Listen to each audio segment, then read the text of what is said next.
Ladies and gentlemen, we are back here for episode 4 of Blues World. We've already got 3 in the book. And like I always say, I want to thank each and every one of you for tuning in and supporting the show thus far. And like I said, if you want to hear a certain topic, if you want to hear certain information discussed on the podcast, just let me know, guys. Get up with me on the social media links and my email in the description after the video, please. That would be appreciated. And, like I said earlier, if you have supported the podcast thus far and you like what you hear, you like what you see, please subscribe and leave us a like. We've got more good stuff coming out. There's going to be more stuff than podcasts coming out. Just wait on it, guys, I promise. So today is going to be quite a sports-heavy day because there's just a lot of breaking news going on here in the past day or two. We're going to get into that stuff. So if you're not big into the sports, I apologize. I know I said that I was going to kind of stay away from sports, but a lot of people told me to stick with what I'm good at, and I'm really good at talking about sports in my opinion, so I'm going to stick with that. So for today, it's going to be more sports. I apologize. Next week, there's going to be more on the entertainment side, I promise. So you guys kick back, relax, and listen to episode 4 of Blues World. Here we go. The Patriots Dynasty. Is it coming to an end? I woke up this morning to an update on my phone with a report from ESPN's Seth Wickersham. I believe I'm pronouncing that right. The Patriots' downfall, is it near? So this is a pretty lengthy report discussing the tension between Tom Brady, Robert Kraft, and Bill Belichick, the big three in New England. So the playoffs are upon us. They start tomorrow, actually. So this is kind of huge news to be coming in at this time of the season. Like with the Panthers sale a couple weeks ago, it's coming in at the end of the season. It's kind of something that you want to happen in the offseason, but you can't control everything. So this is sort of a bombshell report coming out about this stuff. So to kind of give you the Cliff Notes version, I don't want to read the whole report. It's lengthy, but essentially the bullet points here. Like I said, reported by ESPN's Seth Wickersham. Belichick was also noted for banning Alex Guerrero, who is Tom Brady's trainer/business partner, I believe. He's part of the TB12 program or something along those lines. He wanted Brady to extend his name and his brand out beyond just football, starting a diet and exercise program and stuff like that, maybe possibly merchandise and stuff like that. So he wanted to extend that out to the masses.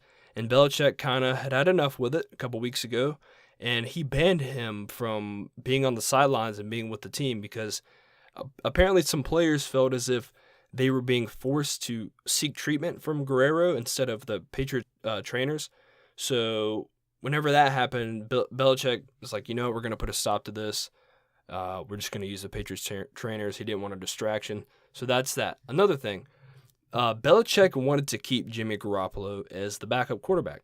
So here's the thing. If you've been hiding under a rock for the past couple weeks, Jimmy Garoppolo was traded to the San Francisco 49ers, and man, has he done some spectacular work. They won, I believe, 5 of their last games. They won 5 straight games to close out the season. Now, that's a big mark for the 49ers because, they're a rebuilding team. They've got some good young talent, but at the end of the day, the thing keeping them back was the quarterback, like any team.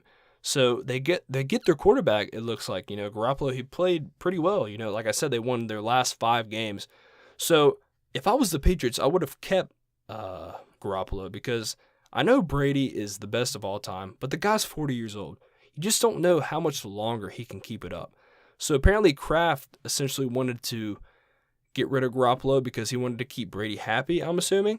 So he keeps Brady happy by getting rid of Garoppolo. Now, essentially what this means is Brady is now happy because Garoppolo was gone. He's kind of got that monkey off his back. He doesn't have to worry about being replaced. Not like Tom Brady's going to get replaced because he hasn't had his best season, but he's played pretty damn well, in my opinion. The Patriots are 13-3. They're in the playoffs. They're the number 1 seed. They're the Patriots, man. They get stuff done. So Belichick wanted to keep Garoppolo, but Kraft said get rid of him, so they'd end up getting rid of him. Kind of gets that monkey off Brady's back. And apparently Tom Brady is tired of Belichick's attitude this season. There's been a couple meltdowns on the sidelines. Apparently that Josh McDaniels, Tom Brady, little shouting match they had, but, that's just chalked up as the typical Tom Brady. He's a fiery competitor. It is what it is, whatever. So Belichick, his attitude, everyone knows how he is. In a press conference or after a game, he kind of gives the dry response like he doesn't really care. We're on to the next team.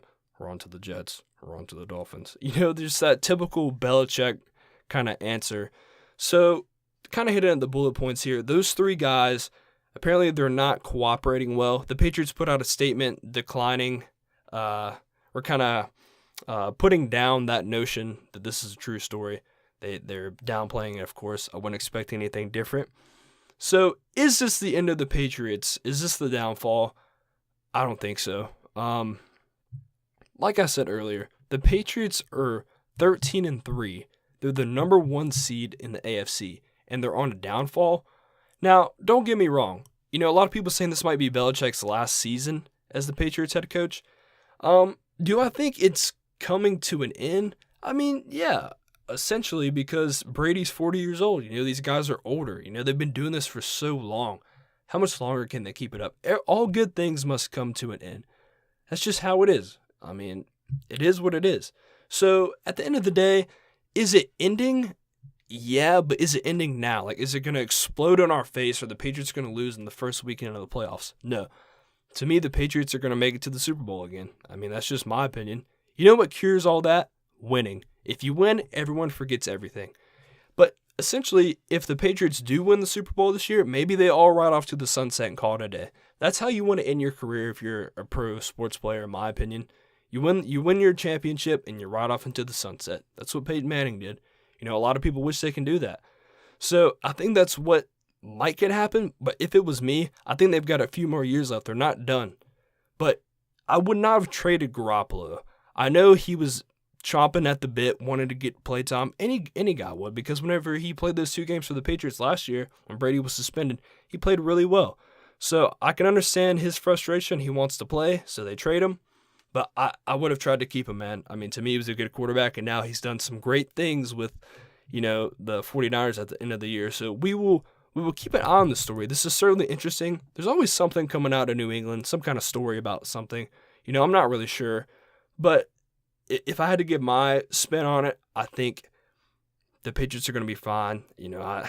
Is there probably some tension? Yeah, because these guys have been doing this for so long. I mean, it's just tough to constantly get along all these years down the road. I mean, but at the end of the day, Belichick's record is 214-74 as the Patriots head coach, and he's got 5 Super Bowls. I don't care what happens. The guy's a winner. He's the best coach of all time. What do you even if you hate the Patriots, you love the Patriots, whatever your opinion is on them, they've done pretty damn well with this little dynasty they got going on. So if this is the end, it's the best dynasty in sports, the best dynasty of all time, arguably.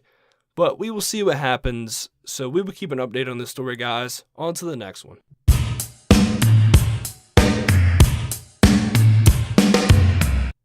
A little bit of breaking news here within the past hour or so. Jon Gruden is announced as the head coach of the Oakland Raiders. Now, if you've paid any attention to Jon Gruden here in the past few months, you would know that he is always the subject of a new head coaching position. Earlier, a few months ago, it was pretty much a foregone conclusion. Jon Gruden was going to Tennessee to be the head coach, but that lasted about 5 minutes. He backs out of that. He's always looked for the perfect situation. That's what I like about Jon Gruden. He's not just going to settle for any job. He wants the perfect job. He wants the right fit, and I agree with that. I mean, if I'm a coach, I want to go somewhere where I have the best chance to win, or obviously make the most money, and that's what he did with the most money. As this deal is worth 10 years, $100 million. And this is being reported by Steve Corkin of Raiders Snake Pit, I believe. Steve Corkin, Raiders Snake Pit. So, 10 years, $100 million. That is a lot of money for a head coach. I mean, geez, that 10 years, $100 million. I'm pretty sure they're banking on Gruden bringing them a Super Bowl. And maybe he's that good. I'm not sure. It's also being reported by Ian Rappaport that Rams quarterback coach Greg Olsen is going to be the new offensive coordinator for the Raiders. I believe Jon Gruden has him in place. Also, Bengals defensive coordinator Paul Guenther will be the defensive coordinator as well. So, Jon Gruden's track record in the NFL, he was the Tampa Bay head coach from 2002 to 2008, and he won the Super Bowl in 2002. He was also the Raiders head coach from 98 to 2001, and he had a 38-26 record as the Raiders head coach. So, what does this mean? Well, this is good for the Raiders because they had a terrible year. They had a down year. Injuries, Derek Carr, the defense, it just was not good. After the previous season, they had a playoff year, and a lot of people picked them as a Super Bowl contender this year. But they took a big step back, just a lot of drama and a lot of bad stuff going on. So I'm glad to see Gruden back. So what does this mean as the Raiders for a whole for their team? Well, they've got a fiery leader. They've really got someone that can take control of the helm here. And that's what they need. The Raiders have always sort of been a dysfunctional franchise here in the past 20 years or so, but they've kind of gotten away from that. But they need someone strong, someone with some adversity, someone with some strength, and they get that in Jon Gruden. So they bring him aboard. That's a smart move. They've already got 2 guys lined up as coordinators. That's also a smart move. Gruden knows who he wants, so he gets his guys in place. I like that. I like what he's done so far. Now, the money. I disagree with the money. 10 years, $100 million for a head coach. That's only something that Belichick could command, in my opinion. We're talking about player money here. Granted, I know it's 10 years, but still, $100 million. Whew, that is a lot of money. So we will see how that pans out. Do I think Gruden will be around for 10 years? That's hard to say. You got to see what happens in the offseason, how they draft, how everything goes. But I'm excited for the Raiders. They're going to be moving to, Las Vegas here soon. That's going to be sort of exciting, I guess. I hate to see Oakland lose that franchise. They have some really diehard fans. I know if the Panthers move, I'll be devastated. So that sucks for them, but it's kind of exciting at the same time. But this is a good move for the Raiders. They had to do something. The Raiders are all about stealing headlines, or at least they were back in the Al Davis days. And this is going to steal a headline. This is big news. Everyone wants Jon Gruden as their coach. Is he going to have some rust? Absolutely. But at the same time, he stays in the film room as a commentator guy. He's always doing the film breakdowns for the rookies that are coming in, the quarterbacks, the Gruden quarterback camp, and he's always breaking stuff down, and he's always watching film. He's just a real student of the game. Good old football cliche. He's a student of the game. So that's going to be fun. I'm glad to see him back. He's going to get into all kinds of stuff.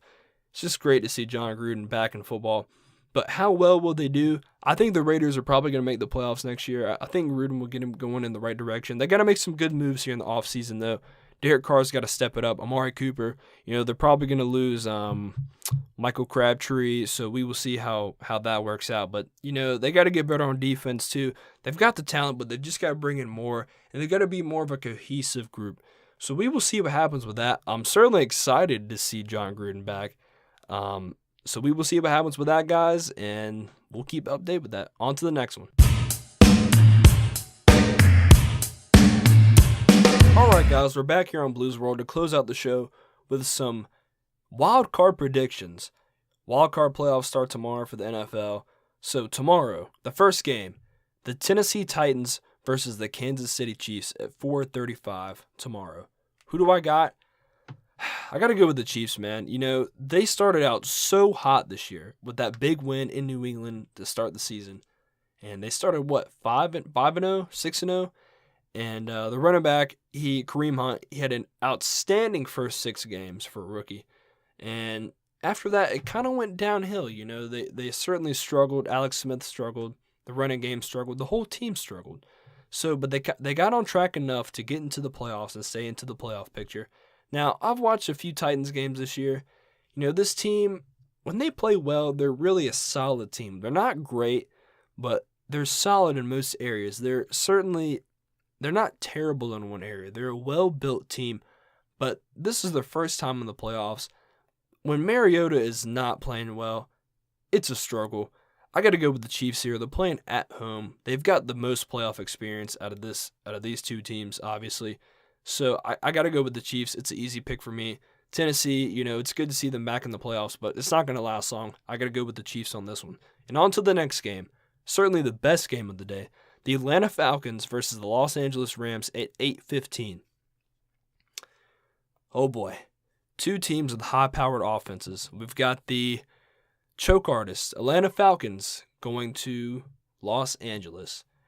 To me, I got to go with the Rams here. And I know I'm probably sounding like a hater because I hate the Falcons. I'm a Panthers fan. But, I'm trying to keep my bias out of it. But the Rams, man, they have just been – their offense is incredible. Sean McVay, not enough can be said about him. I mean, he's done a fantastic job thus far. I wish he was the Panthers head coach. Sean McVay, a good young guy. He really understands what he's doing. I have enjoyed watching the Rams play this year. Todd Gurley, as I said on the last podcast, should be the MVP this season. Will he get it? I don't know. We'll see. But the Rams, they've got a great offense. They've got a solid defense. Now, the Falcons, they made it to the Super Bowl last year, obviously. But they've struggled in some parts this year. Yes, they did beat the Panthers last weekend, but they've also, kind of like the Panthers, they've been inconsistent this year. One week they're looking like a potential Super Bowl contender, and then the next week they're looking very average. They play down to the competition. Julio Jones, obviously a monster. Matt Ryan, he's kind of had an up and down year so far. The running game's been up and down. The defense has played solid in parts. They've also given up plays. So it's just a little bit too inconsistent for me to roll with the Falcons. The Rams are going to be playing with house money, man. This is their first playoff game in quite a while. They're playing at home. It's in L.A. I mean, the house is going to be rocking. I got to go with the Rams here. It's an easy pick. The Falcons, they did enough to get into the playoffs. They avoided the dreaded curse, the Super Bowl hangover. They got back into the playoffs. I will commend them from that. But I got to go with the Rams here. It's just an easy pick. So, going on to Sunday, the first game, Buffalo versus Jacksonville. Two teams dying to get back into the playoffs, and they are here. And that game is at 1 o'clock, by the way. So, Buffalo with Jacksonville. I got to go with Jacksonville here. Buffalo's only source of offense is from LaShawn McCoy. I don't even know if he's going to play. He's been injured. So I got to go with Jacksonville. They've got one of the best defenses in the league, probably the best, and maybe one of the best of all time. That's what a lot of people have been saying. So I got to go with Jacksonville here. Blake Bortles, as long as he does not turn the ball over a ton, let the run game and the defense do most of the work. Jacksonville is going to come away with their first playoff win in quite a while here, and I'm excited to see them. They're kind of like the Panthers' cousins. They came in the league at the same time, so I'm excited to see them back in the playoffs. So I got to go with them over Buffalo. Sorry, guys, but it's good to see both those teams back into the playoffs. Some parity back in the NFL. So coming on to the last game, Sunday night, 4:40. The Carolina Panthers travel down to New Orleans to play the NFC South champion Saints. I have a lot to say about this game because I'm a Panthers fan, obviously. Now, I went to the third game of the season in Carolina when we played New Orleans. Did not know New Orleans was going to be that good, and they absolutely destroyed us. We go to New Orleans again later on down the season. They beat us up again, and we lose. It is hard in this league to beat a team 3 times, a professional football team 3 times in one season. That's hard to do. And I'm going to make a case for both teams here. So, the Saints. Like I said, they've already beaten us twice this year. I mean, they have an outstanding running game. Alvin Kamara, I'm so sick and tired of seeing him run all over the Panthers, but you know what? That's what he does, man. He's a good player. He's very elusive. He's got quick feet. He's everything you want in a running back, man. He can do it all. So, I got to go with the Panthers because now I know everyone's thinking, man, he's being biased, but let me tell you, man. So back on my Saints analysis. The Saints, man, they run the ball extremely well, and their defense has been really, really solid this season. They've been a lot better than years past, obviously. They've had one of the most historically bad defenses in the NFL, but they've come back. They've got some good players now, and I commend them from that. So, but it's just, like I said, man, it's tough to beat a team three times in one season. The Panthers, they know what the Saints are going to do. They've got to be smart. They know what they're going to do. Now, Cam Newton had an awful game last week. Probably one of the worst of his career. I expect him to come back and have a really, really good game. Now, the Panthers offense, I don't need to say anything about it. It's terrible. It's awful. It stinks. It sucks. It's bad. But can they turn it around? I think they can. Because they know what the Saints are going to do. They just got to get out of their own way, man. They got to use McCaffrey. They got to get this passing game involved, man. Funches and Olsen and the rest of the guys they got, Burson and the boys, man, they got to get more involved, man. They got to get down the field. They got to make some plays through the passing game. Cam, you got to be accurate, man. You got to be accurate. No interceptions, no mistakes. This is going to be a hostile game in a hostile territory. And I think Cam Newton's going to step up and have a hell of a game. And I think the Panthers will dethrone the Saints. But it's going to be a close one. It's going to be like a 3-point game, man. But honestly, it's a toss-up, man. You know, I can't be mad at the Saints. They're a hell of a team. They've won the South outright this year. The Panthers had a chance to take it, but the Saints are the better team. But like I said, you're not going to beat a team 3 times. I think the Panthers will somehow find a way to win this football game. And whenever they lose, I will come back on here and eat my crow. So I want to thank you guys for listening to Blues World episode 4. I really appreciate it. This episode was a lot of fun. Quick rundown here. You know, there's possibly the dynasty ending for the Patriots. Lots of rumors there. We'll keep track of that. Jon Gruden back with the Raiders. 10 years, $100 million. That's going to be a lot of fun to see. And quick rundown on my playoff predictions. I got the Chiefs over the Titans. I got the Rams over the Falcons. I got the Jaguars over the Bills. And I got the Panthers pulling the upset over the Saints. I will see you guys next week. Until then, have a good one. Thanks.